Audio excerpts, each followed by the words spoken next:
توبہ قبل الموت ہے، یعنی انسان جو ہے وہ مرنے سے پہلے توبہ کرے، یہ کوالٹی ہے جو اس کو ملتی ہے۔ اب انسان انتظار نہ کرے، کیونکہ نو بڑی نوز کہ ہم نے مرنا کب ہے۔ اب میں سوچوں کہ نہیں ابھی تو میں کچھ سالوں بعد مروں گا تب توبہ کروں گا، تو یہ میری غلطی ہے، مجھے نہیں پتا اگلا مجھے سیکنڈ بھی میرے پاس ہے کہ نہیں ہے۔ بہتر ہے انسان غلطی ہوتی ہے، انسان فوراً ان اللہ یحب التوابین، پروردگار توبہ بیسیکلی ریٹرن ہے۔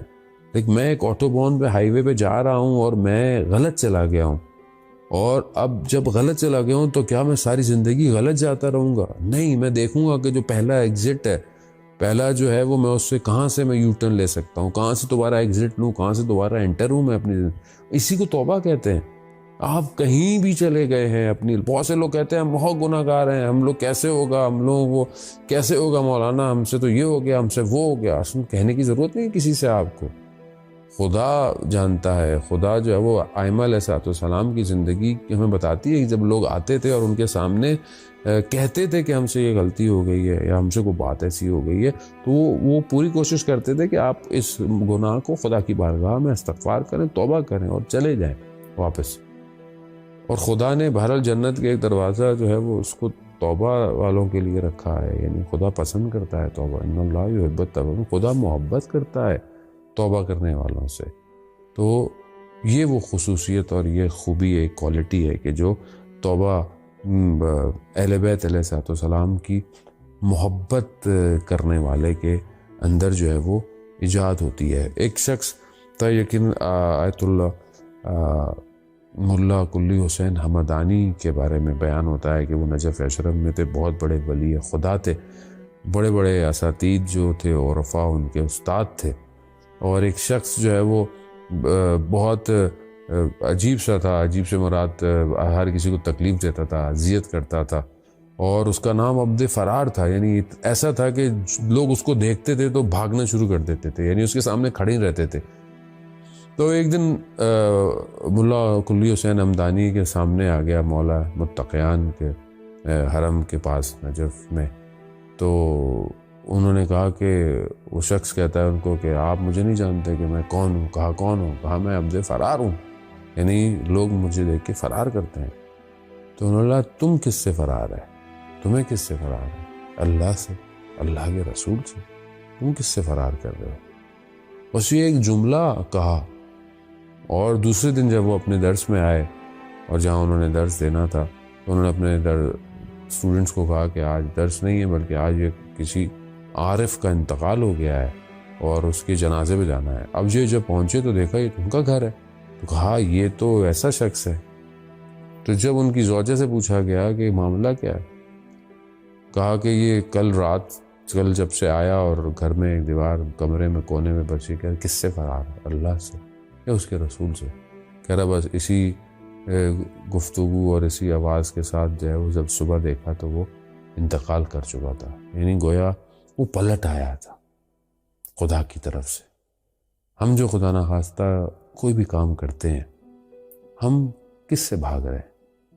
ہم کیا سمجھتے ہیں کہ خدا ہمیں دیکھ نہیں رہا؟ خدا ہمیں دیکھ رہا ہے، خدا ہر جگہ ہے، ہم خود جو ہے وہ نہیں سمجھ۔ عشق کیمیا میں رجب علی خیاط جو ہے وہ خود بیان فرماتے ہیں کہ میں یہ جو مجھے معنویت ملی، یہ جو مجھے ساری کوالٹیز مجھے ملی، وہ یہی تھا کہ میں ایک خاتون، ایک فیملی میں ایک لیڈی تھی، اور وہ بہت زیادہ میرے اوپر جو تھی وہ نگاہ رکھتی تھی، اور ایک دفعہ کوئی بھی نہیں تھا گھر میں اور میرے لیے جو تھا وہ موقع فراہم تھا۔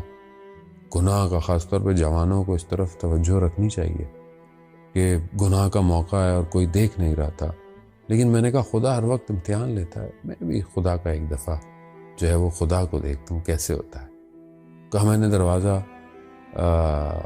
کھولا بند کرنے بجائے اور میں باہر آ گیا۔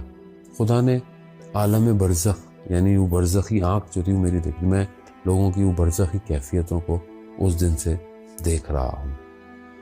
یعنی انسان اصل میں گناہوں میں گرفتار ہے، انسان جو غلطی کرتا ہے، گناہ کرتا ہے یا خدا سے دور بھاگتا ہے، اصل میں گرفتار ہے، اصل میں اپنے آپ کو سلیو بنا رہا ہے، اپنی خواہشات کا، اپنی آرزوؤں کا. اسی لیے لیکن جب وہ خدا کی طرف جاتا ہے تو وہ آزاد ہو جاتا ہے، ہر چیز سے آزاد ہے، اور ایسا آزاد ہوتا ہے کہ پھر اس کی پریشانی نہیں ہوتی. آج ہم جو زندگی گزار رہے ہیں اس میں بہت ساری پریشانیاں ہیں، خاص طور پہ بہرحال جو دنیا کے حالات ہیں اس وائرس کی وجہ سے فائنینشلی لوگ پریشان ہیں، بہت ساری مشکلات ہیں، اس میں کوئی شک کی بات نہیں ہے. خدا نے متعال یقیناً لطف اور کرم کرے اور یہ مشکلات کو، چاہے وہ بیمار ہوں، مشکلات ہیں، سب کو شفاء کاملہ بھی دے، اور یہ جو ایک ڈپریشن ہے اس سے باہر نکالے. آیت اللہ اس میں بہجت ارشاد فرماتے ہیں. آیت اللہ شمس الدین اپنی کتاب روزگاران میں اس واقعے کو کوٹ کرتے ہیں کہ آیت اللہ بہجت نے فرمایا کہ ایک بزنس مین تھا، ایک تاجر تھا تہران کا، اور اس نے خود ان کے لیے، آغا بہجت کے لیے اس بات کو بیان کیا کہ ایک وقت آیا کہ میرے پاس بہت حالات خراب تھے اور میں مقروض بھی ہو گیا تھا، مجھے لوگوں کا قرض بھی دینا اور میرے بہت تنگ تھے. تو میں گھر سے نکلنے لگا تو میری زوجہ نے کہا کہ گھر میں کچھ نہیں، کچھ پیسے دو. تو میرے پاس کچھ 5 تومان تھے. 1 تومان میں نے اپنے پاس رکھا، 4 تومان وائف کو دیے کہ کچھ پکا لینا. تو کہا اس سے کچھ نہیں ہوگا. کہا میرے پاس یہی ہے، گزارا کرو. تو اس نے اپنی بہن سے اور قرض لیا، بہرحال کچھ پکایا. کہہ رہا میں چلا گیا اور میں نے اس سے پہلے والی رات کو بہت توسل کیا اور امام زمانہ کی جو نماز ہوتی ہے توسل کی وہ بھی پڑھی اور دعائیں پڑھی. اور تو کہا میں گیا اور میں واپس آیا، دوپہر تک میں نے کچھ نہیں سیل کیا تھا، کچھ بھی نہیں بکا. آیا میں نے وہ کھانا جو پکا تھا اس کا ایک لقمہ ایک کبھی کھا ہی رہا تھا تو دروازہ کسی نے کھٹکایا کہ فلانی جگہ کسی نے بلایا آپ کو کھانے پہ. خیر میں چلا گیا، وہاں کھانا نہ کھایا، وہاں بیٹھ گیا. تو وہاں اس زمانے میں جو بہت عارف اور عالم دین تھے تہران میں، کہہ رہا وہ بھی وہاں موجود تھے. تو بیٹھ گیا تو وہ اچانک سے انہوں نے ایک گفتگو شروع کی کہ ایک طالب علم تھا، سید تھا نجف اشرف میں، اور بہت زندگی اس کی جو ہے وہ تھی، وہ پریشان تھی، فائنینشلی کرائسس میں تھا، مقروض بھی تھا. تو اسے کسی نے کہا کہ فلانا ایک عریضہ ہے، کوئی لکھو اس کو 40 ڈیز تک، تو 40 ڈیز میں تمہاری مشکل حل ہو جائے گی. امام زمانہ. تو کہتا اس نے لکھے، اسے پتہ بھی نہیں چلا. 40واں دن آ گیا، اس کو نہیں پتہ چلا کہ وہ 40واں دن ہے. وہ کہتا ہے میں اپنے گھر میں تھا، گھر میں کوئی بھی نہیں تھا. تو مجھے ایک آواز آئی سید حسن.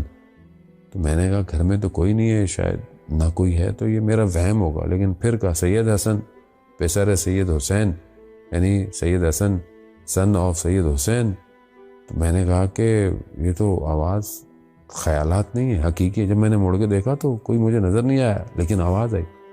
کہا کہ کب ایسا ہوا ہے کہ ہم تمہارے حالات سے واقف نہ رہے ہوں، ہم نے تمہیں تمہارے حال پہ چھوڑ دیا ہو؟ کب ہے؟ ہمیں پتہ ہے تمہارے حالات کا.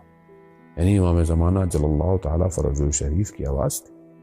کہہ رہا وہ دن ہے تھا، اور اس کے بعد میرے دل میں ایک ایسا اطمینان آ گیا، ایک ایسا پیس آ گیا کہ امام دیکھ رہے ہیں، امام جانتے ہیں. کہ اس کے بعد میں نے کبھی اس معاملے میں پریشانی نہیں ہوا. تو وہ تاجر بزنس مین کہتا ہے کہ میں سمجھ گیا کہ یہ عارف نے واقعہ میرے لیے بیان کیا. کہہ رہا اس دن کے بعد سے میں کبھی اپنے فائنینشلی معاملات میں جو ہے وہ پریشان نہیں ہوا. آقا بہجت بھی فرماتے ہیں کہ پھر اس شخص نے کبھی مشکل بھی ہوئی تو کبھی اس کا اظہار نہیں کیا. ایک اطمینان کی کیفیت میں آ گیا، ایک سکون کی کیفیت میں آ گیا. پھر آگے آقا بہجت فرماتے ہیں کہ کبھی کبھی ہم اس بچے کی طرح ضد کرتے ہیں، جیسے ایک چھوٹا بچہ کوئی ایسی چیز کھانے کو بولتا ہے جو اس کے لیے نقصان دہ ہو. یا مثال کے طور پر بچہ آگ فائر کی طرف بڑھتا ہے، اسے نہیں پتا ہوتا کہ یہ نقصان دہ. کرم خدا کی بارگاہ میں کبھی کبھی ایسی ضدیں کرتے ہیں جو ہمیں نہیں پتا کہ ہمارے لیے فائدہ مند ہیں یا نہیں ہے. یہ اطمینان پیدا کرنا کہ ہمارے حالات کو امام دیکھ رہے ہیں، امام جانتے ہیں.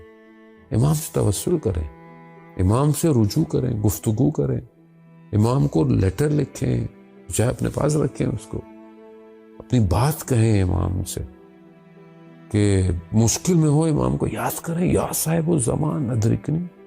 چاہے آپ کو پتا ہو کہ مشکل آپ کی مشکل ہے، اگر کوئی مشکل ہے ایسی جو آپ کو خدا نہ خواستہ کوئی ایسی چیز جو آپ سے چھوٹتی نہیں ہے، آپ اپنے امام کو یاد کریں. عزیزان محترم، آپ دیکھیے امام خود آپ کو لطف کریں گے. خود امام آپ کو. بہت سارے جوان کہتے ہیں یہ نہیں چھٹتا، وہ نہیں ہو سکتا.